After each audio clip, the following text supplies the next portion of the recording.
On behalf of Congregation Shara Shalom, let me welcome you to our Kristallnacht Remembrance program. Kristallnacht occurred on November 9th in 1938 and continued for the following 2 days in both Germany and Austria. During those 2 days, over 7,000 Jewish homes and schools were plundered. 1,400 synagogues, shuls just like ours, just like this one, were destroyed. 30,000 Jewish men were sent to concentration camps, and 91 Jews were murdered. Historically, however, Kristallnacht marked a transition from the anti-Semitic rhetoric and legislation that had just existed prior to that to the anti-Semitic carnage that became the Holocaust. Tonight, we will hear personal perspectives of the Holocaust from 7 people, all members of this congregation. How did this composite video, which was first shown in 2004 during our Yom HaShoah program, come to be? Here's what happened. A bit less than 20 years ago, each of these 7 survivors gave us a copy of their videotape testimonies conducted by Steven Spielberg's Survivors of the Shoah Visual History Foundation. Each tape, which averages about 2 hours in length, was given to a family in our shul who had the task of identifying story moments of various topics. For example, childhood, the Nazi invasion, ghettos, camps, etc. The individual stories were then combined into the composite we are about to see. It is important to note that as time has moved on since 2004, 6 of these 7 survivors have sadly passed away. Our friend and shul member, Saul Goldman, has just celebrated his 99th birthday. We wish him and his wife Sonia much health and that they see the proverbial 120 years. The program we're about to see will be in 2 parts with a very short break in the middle for some remarks. Let's now listen and see these 7 people, our friends, people we've shared so much with, as they share with us their most personal experiences. Memories of the Shoah from members of our shul.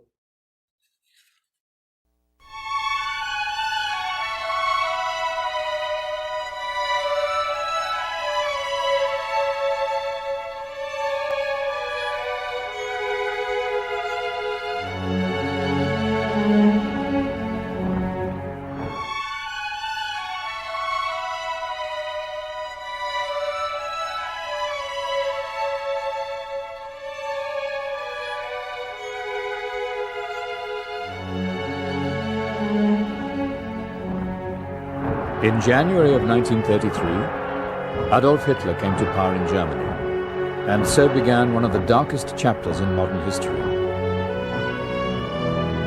By the time World War II broke out in 1939, mass killings of those the Nazis considered enemies of the state had begun. A special campaign was waged against the Jews. They were forced into ghettos, labor camps, and ultimately death camps. And when it was over, in 1945, 11 million human beings had been exterminated. 6 million were Jewish men, women, and children, 2/3 of the European Jewish population. This genocide is known as the Holocaust, or in Hebrew, the Shoah. While we were making the film Schindler's List in Poland, none of us could have predicted the impact it would have on everyone who saw it. But maybe we should have. How did you survive? By miracle. By miracle? Yes. Every time Holocaust survivors visited the set and told us about their experiences, we were moved. We realized that each was unique, each was compelling, and each was an important piece of history. The vision to record as many survivor testimonies as possible, and the dream to make them accessible for education, evolved from Steven Spielberg's experiences on making Schindler's List. There is a saying in Jews, if you rescue one soul, you rescue the whole, you understand, the whole world. Mm-hmm. And this is my opinion. And so, the survivors of the Shoah Visual History Foundation was born to record and preserve tens of thousands of Holocaust survivor testimonies for future generations. First, if you talk about Krakow, you have to have a little bit of a realization what Krakow was in history. It was the cradle of Jewish culture and Jewish learning. I was brought up in the tradition of that Jewish culture and Jewish learning. We had 3 rooms, and there were 8 people living in it. There were 6 children. And there was a time that we had a maid, and there was room for everybody. My mother, she was a lovely person. I have a picture of her from 1920, and if you see it, you will agree with me.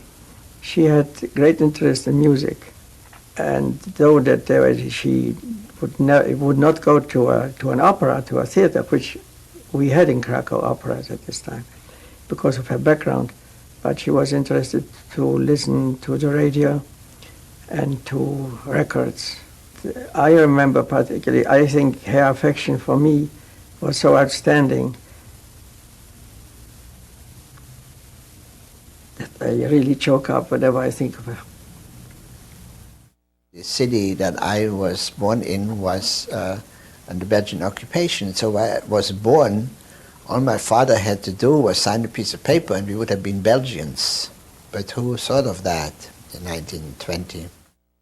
I came from a very Orthodox family. As I was growing up, I was exposed to a very warm, loving family life. My grandmother's house was the center, the hub of the all family activities. On Saturday afternoon, her children, with the grandchildren, would come to the house and family affairs would be discussed. It was a life that the memories of it returned to me occasionally in my dreams.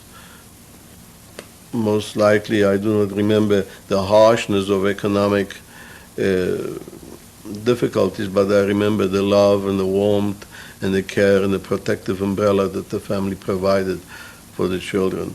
I would consider it to be a middle class category because we were 9 children and none of us, I was too young yet, but none of us had to work outside of the family business. We lived in a small town. 1/3 of the town was Jewish and 2/3 was Polish. My father never made a decent living, which we lived very poorly. We lived in 2 rooms. In general, it was a life of a Jewish life all the way. When my uncle came from America in 1923, when I was 2 years old, we didn't have electricity. So he put electricity in for us. We had to go outhouse, used to be about half a mile down the road. As far as living, we had a comfortable life, and that wasn't bad financially. We used to go on vacation, summertime. It was a traditional home, yet all of us were Zionists. From my earliest days, I was a member of the Zionist youth movement, Hanoar Hatzioni. The Rabbi had his own congregation, and we used to attend services in his shul, so to speak. It was not a big shul, it was more like a shtibel that is known here. And this is how we were brought up in that spirit. Until the age of about 14, I was walking in the footsteps of my family, of my father. Not that I stopped admiring them later on, but my interest became more diversified. And I was reading a lot of books, Polish books, which was not necessarily approved by this community that I was raised in. In that way, I was the only one in my family who turned secular. In our town, Jewish life was a premium. It was great. It was just all Jewish. We had a gymnasium, which you want higher education, but you had to have money, number one. every organization that you could think of, from the Bund to Shomer HaTzair to Betar to any organization that was Jewish, we had. Everybody went to synagogue that I know, and kept a kosher house at that time, and that you didn't know anything else that wasn't kosher. Everything had to be done kosher, and you had to go to synagogue and things like that. Friday night was Friday night. There was no question about it. We had enough to eat. There was no question of not having enough to eat. There was always enough to eat. I could eat when I was a skinny boy. I could eat a dozen rolls in the morning. That's how. But there was plenty of food. Fridays, the preparation before Shabbos was a chore and a pleasure. The preparation, the cleaning, the cooking that the parents did, that my mother did, the cleaning of the house, that it was every day. It was like every Friday practically. It was like preparing for a feast. Well, Shabbos was a special day because all the problems, you tried to forget about everything that was going on, that troubled you. All problems were put aside. Then after the services in the evening, there was a very elaborate Shabbat dinner, and noodles and chicken soup was on the table every Shabbat. Friday night, basically, we had our Friday night dinner. I used to have kauchlach, which were basically like meatballs, but I think they used to make them out of chicken meat, and was a day that used to relax and enjoy it, because all week long was busy. We were busy all week, and then on Friday night you would sit down and enjoy it. And Saturday morning we would go to shul, and like I said, we wouldn't come back till maybe 1 o'clock back from shul. It was a long walk. It was approximately, roughly, I would say, a 20-25 minute walk to the shul. While at the table, we were singing all kinds of songs, which is in Hebrew Zmirot. And sometimes we used to get visitors come over. The distances are very short. People lived either next door or next street and used to come. Or at other times we would go to visit others and spend a few hours Friday night, like an Onek Shabbat that you know here. We didn't go from my house to my grandfather's for Pesach. We lived like everyone made their own Seder. There was no such thing as we'll go to Grandpa for Seder tomorrow night or the day. We had 2 Seders every Pesach, but no way do you go to your grandfather. Pesach was Pesach. You were the king of your house. Shavuos is another thing I had to do for my grandfather, my mother's father, and he would listen to me with the melody and everything like that. It was so beautiful, and he wouldn't let me every year. He would. In fact, to today's day, I remember how you start that thing, with the melody and everything like that. When I go into shul, Akdom is Eder Hebun Millen Zereden da da da da da da da Ebestin from the Torah, something like that. Again, everything was the center of everything was the shul, and then the home when we came back. These 2 places alternated with one another, and there's nothing else in between, because the young people, even though they may have been bored, staying home or always learning, but they couldn't do anything else because of the restrictions put on them by families and the type of families that I come from. We really lived in the sukkah at this time. During the 8 days, some slept in the sukkah also. Every holiday was observed to capacity. No way can anybody say that Jewish life was taken for granted. It wasn't. It was practiced. It was practiced every day. In Europe, especially in Eastern Europe, there were people, as they call them, orchem, the poor people. They traveled from town to collect money either for their families or for someone else in order to be able to survive.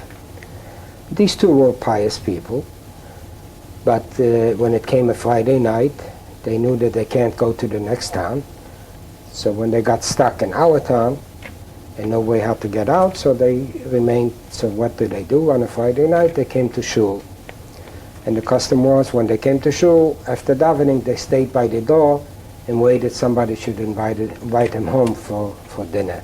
My father, which sticks in my mind, and those little things that stick in your mind is, when my father invited him, he used to say it to him in Yiddish, wollt ihr gewollt kommen zu uns essen, kedai wir sollen kennen Menschen Mesumen. Now the English translation of that is, would you please honor me to come to eat with us in order that we should be able to bench mezumen. Bench mezumen is after the meal in the Orthodox family, you had a prayer at the benching. Every hand, she'll put something into it. Grandma, this fella's got more money than you have. She says, there's no greater shame. There's no greater shame. If a person puts out a hand, you make sure you give it. And I haven't forgotten this as long as I live. And this is by the rule I go by, because she was everything to me. I loved her to no extent. And every day of my life, when I get up in the morning and or at night, I think of her, because she was my model, I would say. I remember when I was a kid, my mother used to send me to the fishman, to the butcher, and here you would call it like a grocery store, to ask if two or three of those families already shopped for Shabbos.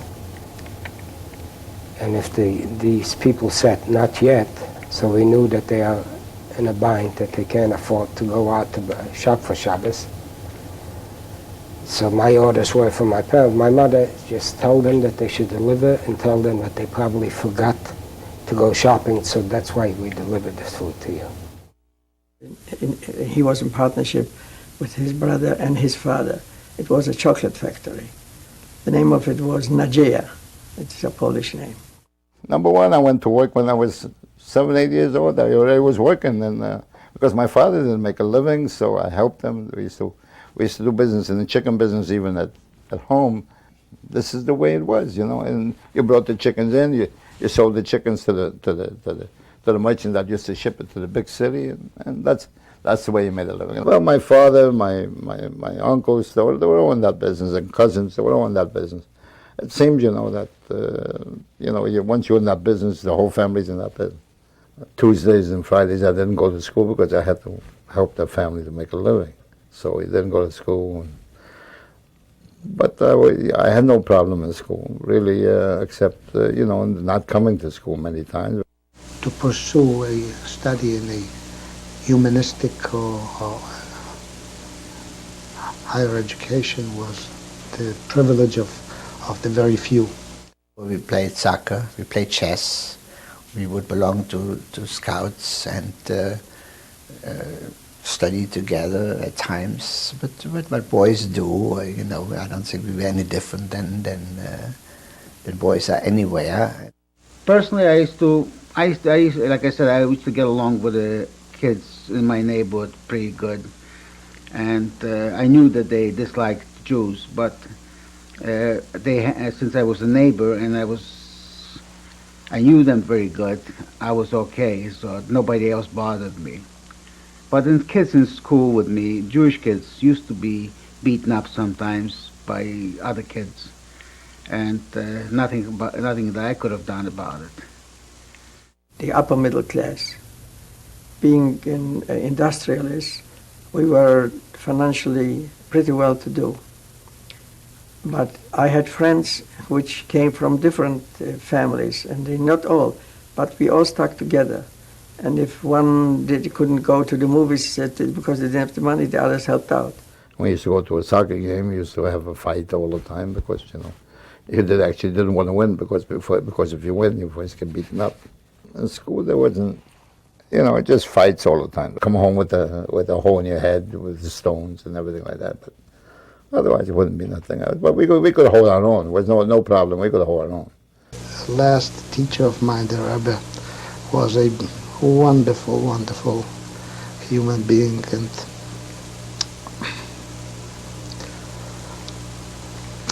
when I mention his name, I become emotional. His personal warmth and charisma, had a tremendous impact on my life. In a family like ours, it was rather my oldest siblings that gave direction to my outlook and education in life more so than the parents. I had a friend, not Jewish, a non-Jewish friend who lived on our street, and we walked to school together. And one day he came to me and says, "I'm sorry, I cannot walk with you because I cannot be seen with you." We lived in a non-Jewish section. We were the first Jews that moved into this particular section. After we moved in, we were treated the way some black families are treated when they move, when they're the first families that move in a white neighborhood. I spent 2 weeks in bed recovering from the beating that I received from the children in the neighborhood, and who later became my friends, with whom I later played soccer, and who were the ones who stood guard at the entrance to our street so that the mob would not come and plunder. The first few weeks, not much happened, except that you saw more swastika flags, and that in school the teachers and the students became more hostile, and that eventually there was the German salute became prevalent, and anything that happened in school I became excluded, and we were threatened and we were beaten, and I remember that sometimes we had to hide in the toilet just to be harassed. In Krakow, you were not exposed to non-Jews the way you would be in a small town, because you were living in a section, in a Jewish section. There was rampant anti-Semitism. When the peasants came back from church, they were so aroused against the Jews because the sermons all concentrated on Jews, on killing Jesus. When they came home from church on Sunday, they would kill the Jews instantly if they were able to. Anti-Semitism, as I said, it just was a way of life. It was in the mother's milk. You had to have a certificate of doing business, for doing business. My father didn't have no money, and we didn't have a certificate. So he used to get a ticket. So my father he didn't have the money to pay for it, so he spent the weekend, Shabbos, Friday afternoon, he went to jail for the weekend. I had to bring him food, to the jail for him to eat. I used to lie on straw, with gamblers, with murderers, and everything like that. In the same, as you would call it, what would you call it? There wasn't individual ones. There was one jail for everybody. To experience manifestations of all kinds of anti-Semitism was a normal phenomenon that it did not make any special impression on us because we were conditioned to it. And all these incidents contributed, to my conviction that there was no future for a Jew in Poland. Yeah, my plan was to go to Israel. And many things happened that enforced my desire to go to Israel. In 1935, our town suffered a pogrom. A Jewish innkeeper in the hall with one of his customers accidentally shot the customer. And what happened afterwards is difficult to describe because for over a week All Jewish homes were closed. Jews wouldn't go out on the street. The police did not intervene. They gave them free hand.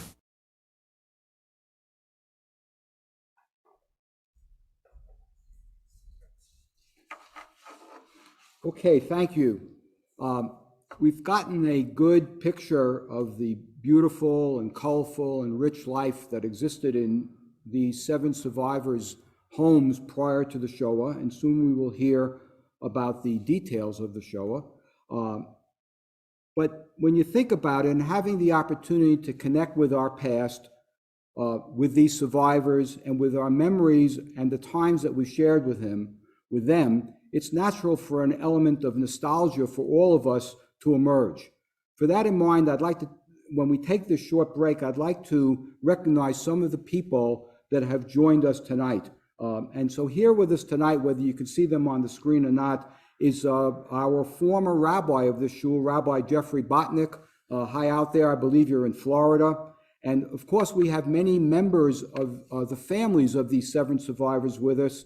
Bernice Slutzman, the daughter of Roman Weingarten, the entire Post family who was related to Harry Williams, to Howard Unger and his entire family, who's the son and the family of Cy Unger, Eileen Rosendahl, the daughter of Kurt Rosendahl, Lenore Spiegel, the wife of Jack Spiegel, and many, many others who I have not been able to recognize their names on the screen, and I apologize for that, but you're certainly all welcome as we hear your loved ones' testimonies.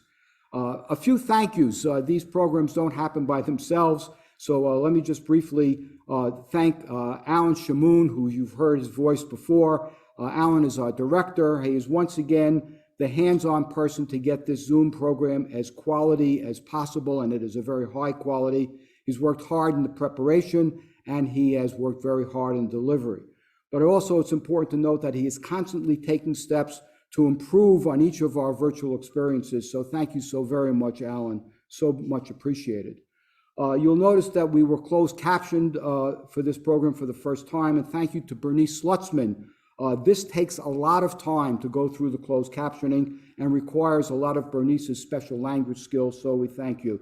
Ed Freeberg, thank you so much always for the publicity outreach that you do. But I would want to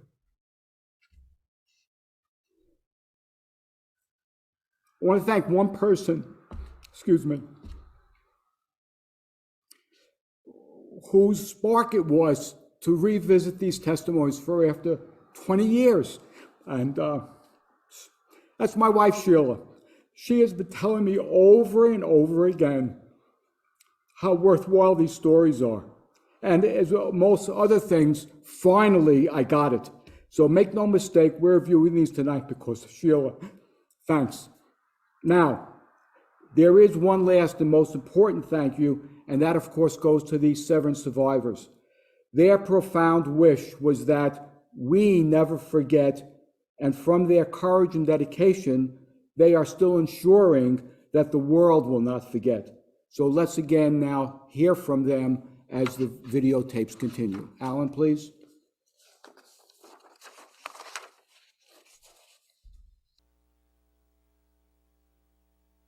We could hear things like screaming and yelling, things like that, and we stayed there.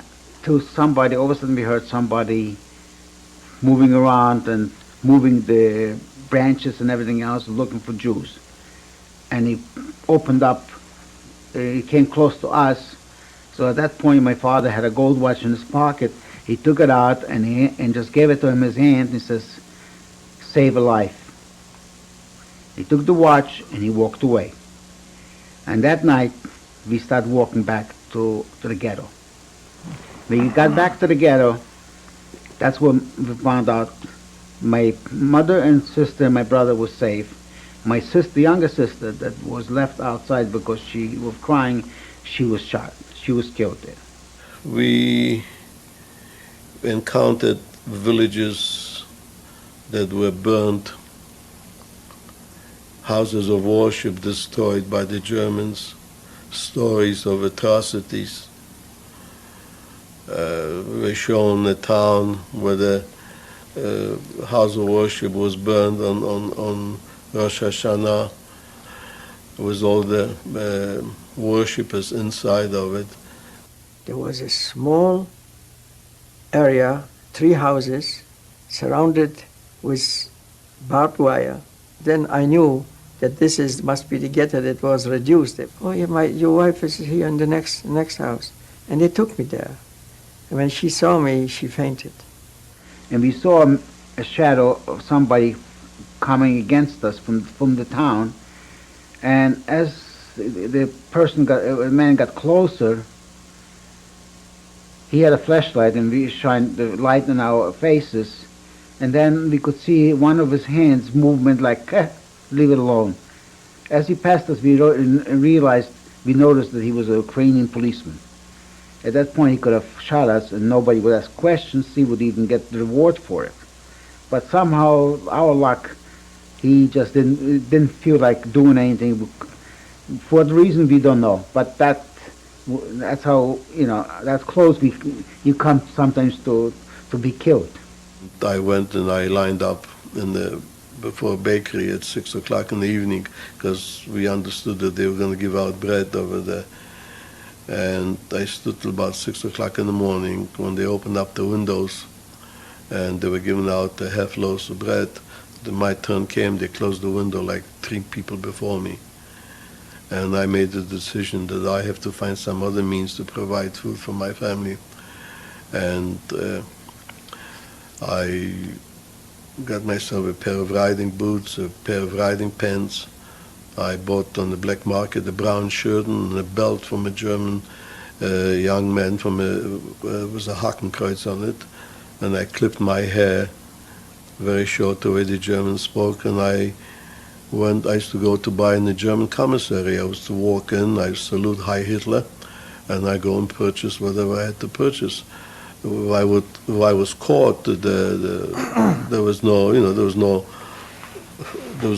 court. You were shot on the spot, but I still had to take the chance. My father went to see him at night, and he told him that me and my brother and him have someplace where to hide, but my mother and my sister have no place to go. Could he hide them? He said, "Look, let me speak to my wife." So he came. My father went back next night, and he said to him that, if it would be only me, I don't care, but my kids, if they catch you here, that means death to my kid. My kids get killed. But if I leave you, if I let you go from here, I know that you're dead. So it's okay. So my mother and my sister went in there to hide. At night, my brother, my father, myself sneaked in at night too, and all 5 of us were hiding in his place. He didn't know. He only knew about my mother and sister. The Passover action, which was the April 42 action, the September action, those two actions, people were sent to Belzec, which was a death camp. All the other actions, basically, they were shipped into the woods. They were walked into woods and killed in the woods. I was in the apartment of my uncle when the first Stuka planes flew over Krakow and dropped the bombs. And next to us were barracks of Polish soldiers. It was the first time that I saw dead and wounded being carried out.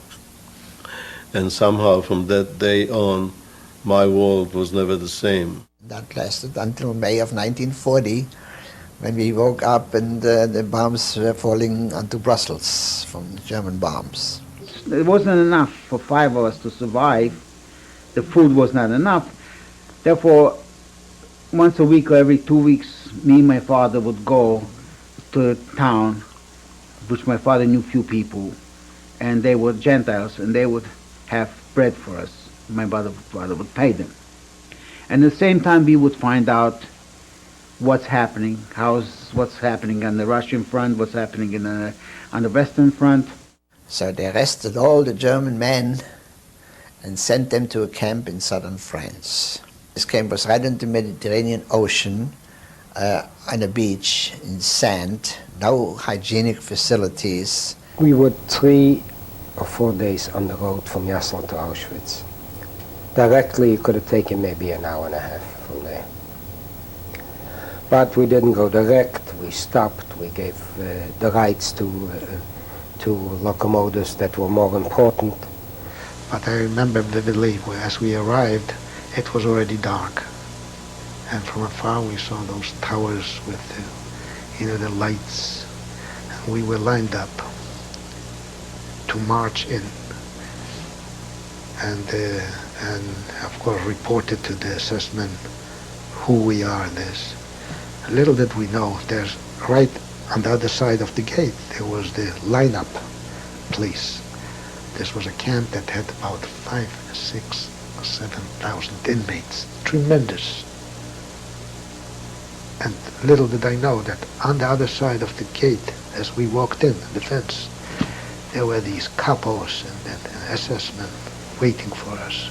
As no sooner did we pass the threshold of the camp, and they started yelling and chasing and screaming and hitting us. This was the reception for maybe a half hour, chasing us all over around, It was just devastating. Were lined up, and Mengeles motioned hands, that show your hands like this, to look at your hands. And he asked you in German, it was called Beruf, that means your profession. When it came to me, I said, Tischler. Tischler means carpenter. I came already from several camps that I worked, so I said, Tischler. I said, go to the right. Stay to the right, as I was told. Again, I remembered my mother saying, don't fight it. They tell you go to the right, go to the right. I stayed right. There were people, I remember, from my side, that they put them to the right, but they saw the people on the left. There were trucks, and they could go on trucks. So they ran and pushed themselves over to the left. In the meantime, those trucks went directly to the gas chambers. It turned out that 67 people out of more than 300 in that whole group were selected to live. And the others had to undress, move towards the edge of these holes, and they were shot down. And I was among the 67 that survived that massacre at this time. My father got sick. He contracted typhus and died.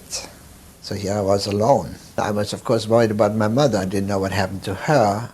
My mother, my brother, my grandparents, my uncles, my aunts, my cousins, total about 56 members of my father's family in one day.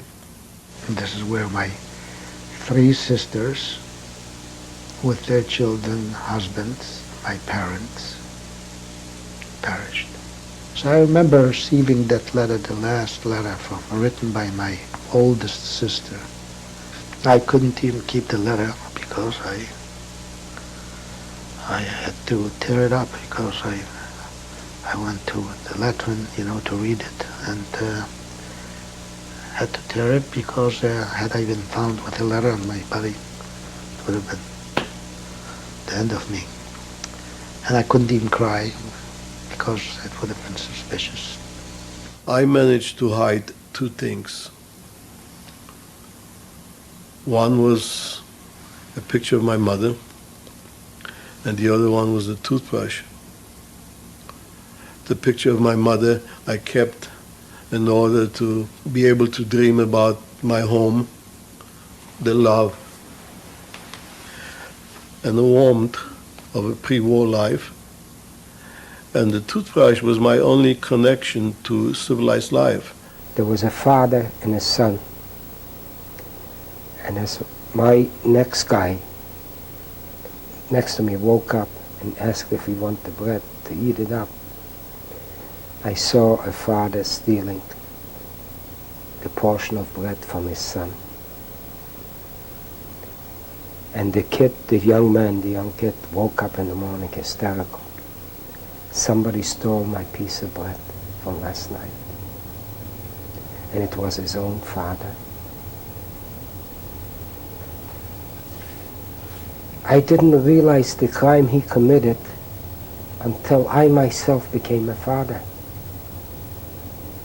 To take a piece of bread out of your child's mouth. And I raised both hands to volunteer just to get out of there. French resistance, they had said that we are going to groom you to go to North Africa. See, everything was clandestine. I brought messages from one farm to the other. One morning, the French gendarme came together with the Vichy Gestapo men and arrested me. And the commander of my group said, I want him. Okay. So I got to that group, and this was the time where they arrested all the Jews, and perhaps that was my luck. You've got those striped uniforms with the wooden clogs, you know. This was no exception.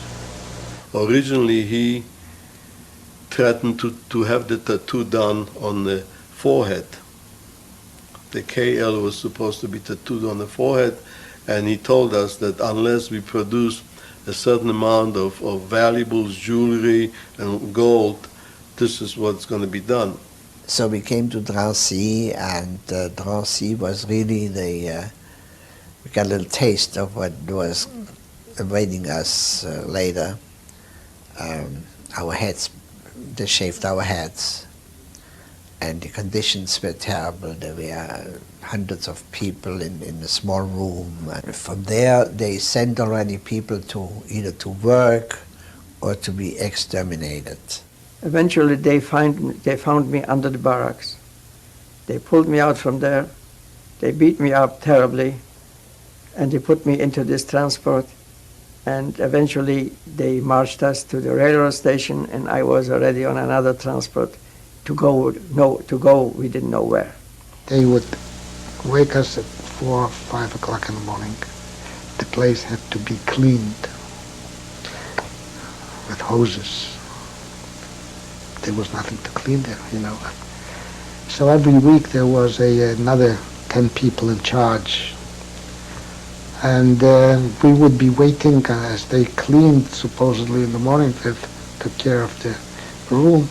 We were roaming around outside, very often cold, and we were not sufficiently dressed. We were hiding wherever we could to keep warm until the time of lineup came. March 1944, they again sent us to a camp which is called Blechhammer, a labor camp. But at the moment we got there, around the same time, that camp became affiliated with Auschwitz. I got my number. It's not a painful thing. It's demoralizing, but it wasn't painful. During the night, if you wanted, you had to get up, to get out to the latrine. The latrine was full of dead people, stacked up, naked corpses, stacked up like wood, one on top of the other, because people were dying during the night. They were pulling them out, undress them, put them, stack them up, because, you know, when after a couple of hours, the body gets stiff, and they were stacking up just like wood, this way and this way. So when you got in during the night, you'll find all these corpses. So after the night, there was always a lot of people, a lot of dead people. They carried them out and they put them to fire and they buried them. There was always smoke going or smoldering, always, day and night. While we were there, we could see the chimney smoking. And as a matter of how careless were we at that time that we were even remarking that there must be burning children because the smoke is lighter from the chimneys. So if this camp, I don't know if it had a capacity normally of 10,000, there must have been 30 or 40,000. I can't tell, except that there was a complete breakdown of the camp discipline and order. People were simply lying around wherever, and hundreds of corpses, and it was terrible.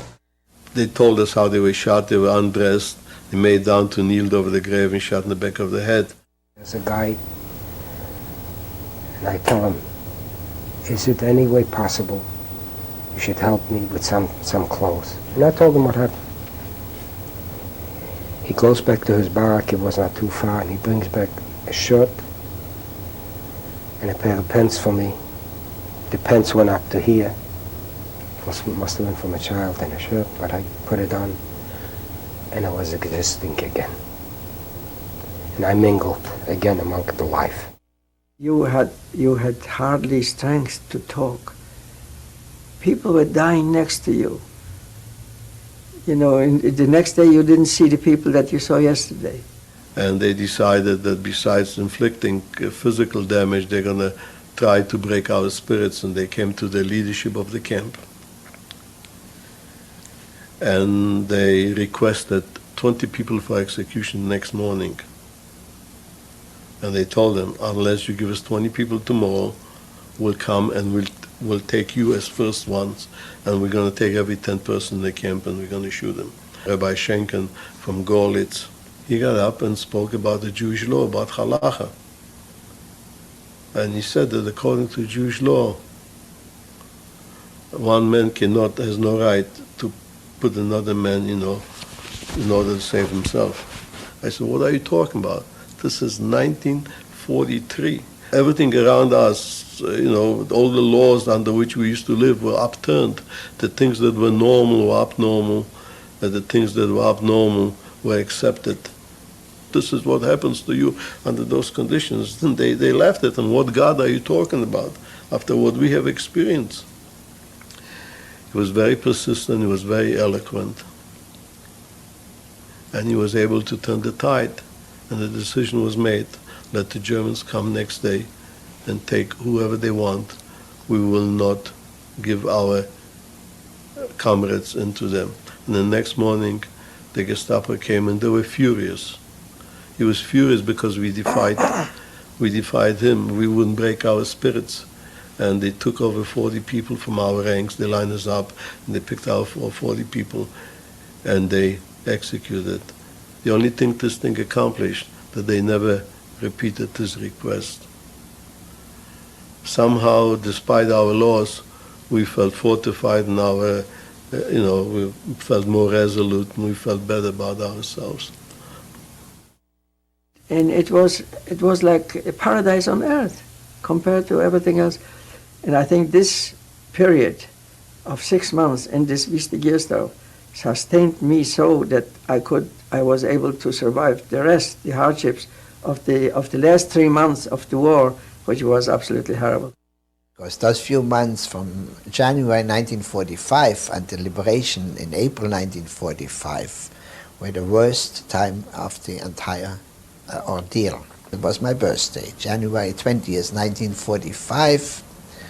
We were assembled and we were sent on the road in below zero temperatures, without adequate clothing, without anything. The destination then was Flossenburg, but this was going on for weeks. We were marching and marching because Flossenburg is in Bavaria, and this is in Silesia. The hardship for the march was just the march itself and the weather. So we were on this death march, and in January of 1945, all through the forests of Silesia in Eastern Europe, had no idea where we were going. This death march, we started out with about 3,000, and I think arrived at destination. The destination was Buchenwald. We were about 300. Most of us survived that march because of the physical condition that we were in. And when we came to Buchenwald, on the grounds outside of the camp, there were thousands of Jewish people that had been evacuated from other camp. They were dying outside of the camp. One of the German prisoners, a man by the name of Hermann, he was a butcher by profession. And he had acquired the skill of surgery during his internment, and he amputated my big toe. It was already the last leg. We were so exhausted It was we didn't really care what is happening.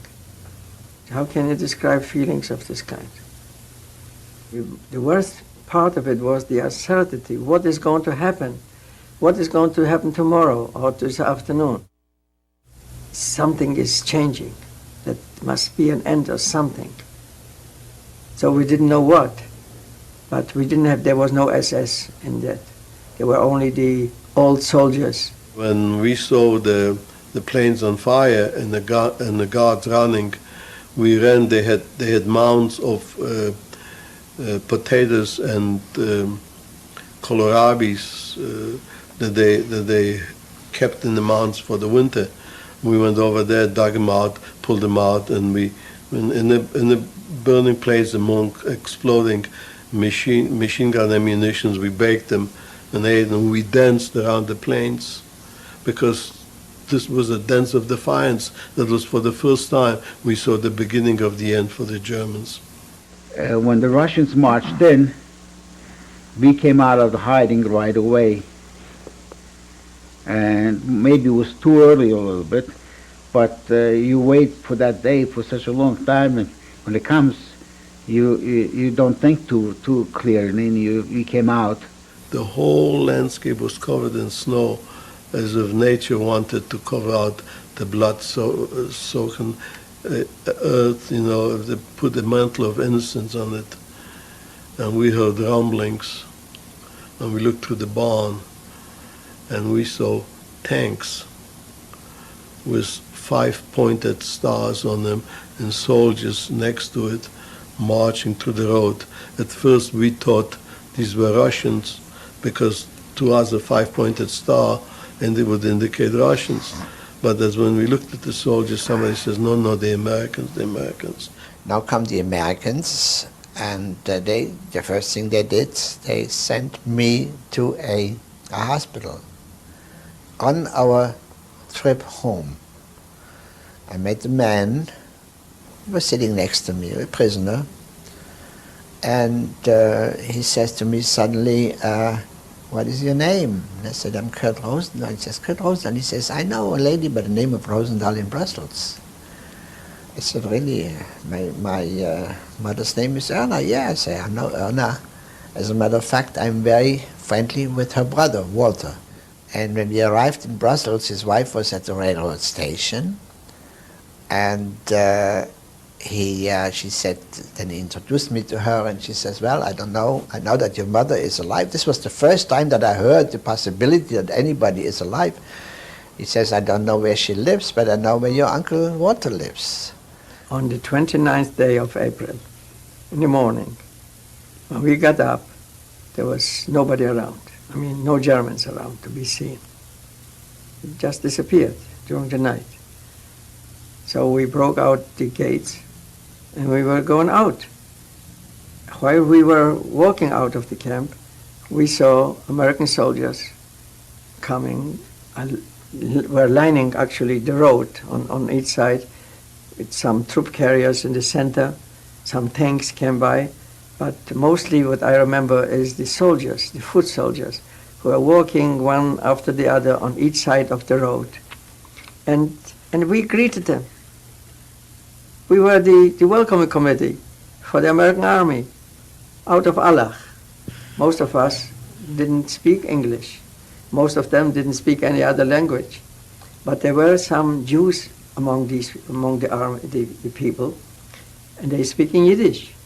So they knew that we are Jews, and they were addressing us in Yiddish. It was the first time in many, many years that I walked without a guard, free and unable to perceive and to appraise the fact that I was free. And I marched, and I still can hear the sound of my clogs hitting the cobblestones of the road, and my feet were lacerated and swollen and bleeding. And here I come into the village square, and the American soldiers sitting on their helmets, leaning against the walls of the thing, and the vehicles, armored vehicles, parked outside the square. And here I walked, this 90-pound apparition emaciated, bewildered, and I walk into this square. And most of the soldiers were in the process of eating some food, and everything stopped. And everything was like a slow motion.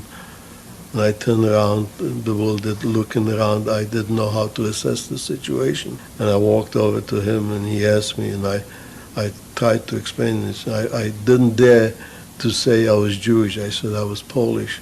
The fear of being Jew and persecution and everything was still in me, and I didn't dare to admit. And I said, I'm Polish. And he called a soldier who spoke Polish and came over. And he asked me who I was, what was I, and I told him, more or less. And they started putting food, K rations, and C rations in my arms, and I couldn't hold it. And the packages were falling to the ground, and I was losing, and the tears were running down my cheeks, because here there was life-giving bounty, and I couldn't hold on to it. And they picked it up, and they put it in a sack, and they gave it to me. And I went back to my friends, and I told my father about this army that sits on helmets and eats Napoleons, because they were eating the C rations, crackers with processed cheese in between, and I thought these were Napoleons. I thought these were custard cakes or something. I said, these are unbelievable, and I showed them what they gave me. There was an old man in Auschwitz that everybody looked up to. He was like the wise man. And when we used to sit around at times when, at night, we used to talk, and this old man used to say, Kinder, or children, if we ever survive, we will then feel the pain, what it is, because we will look for our families, for our parents, for our sisters, for our brothers, and no one will be there. That's when we will first start feeling the pain. You know, how do you lose over 100 relatives? For what? Yes, for what? Why? And why did I remain alive? Saying goodbye to your loved ones is something that you don't forget. You don't realize how painful. Most of the dreams are that I lived in fear, and that awesome fear of the Germans. If you'd ask me why I think I survived, only God knows. There is not a day, there's not a minute of my life where I forget. I would like to see a world where people live together and respect one another and don't fight one another. I know I don't owe it to guile. I know I do not owe it to any special skills, any wisdoms, or any toughness. Therefore, I can only come to one conclusion, that I survived in order to give witness. Life is more precious than anything else, that human dignity is sacred.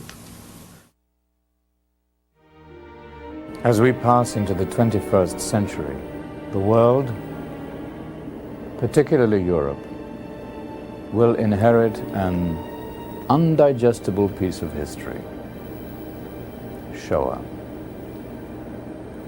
which cannot be understood, may not be forgiven, and must not be forgotten.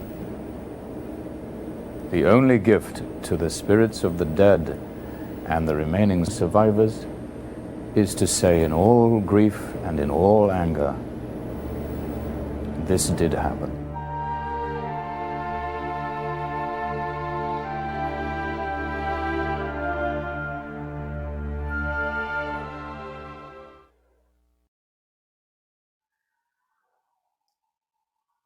Thank you all for joining us tonight.